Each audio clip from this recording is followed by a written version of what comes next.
Ish rektori i Universitetit të Shkodrës Tonin Gjuraj është drejtuar stafit akademik, qytetarëve, studentëve dhe bashkëpunëtorëve me një letër të hapur pas dorëheqjes së tij të parevokueshme nga drejtimi i institucionit. Gjuraj shpreh mirënjohje për mbështetjen gjatë periudhës së tij në detyrë dhe vlerëson përvojën e 2 viteve në krye të institucionit.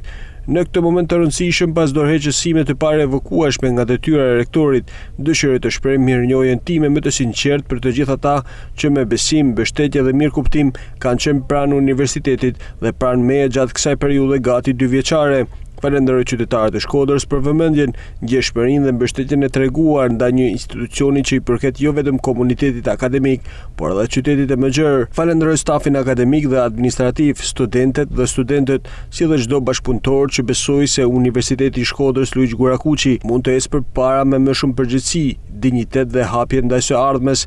Kam keqardhje që projekti im për universitetin nuk mundi të vijojë deri në fund. Megjithatë, e kuptoj se çdo përpjekje për ndryshim ndeshet edhe me hezitime, rezistencë apo mospajtime. Kjo është normale në një shoqëri të lirë dhe të hapur.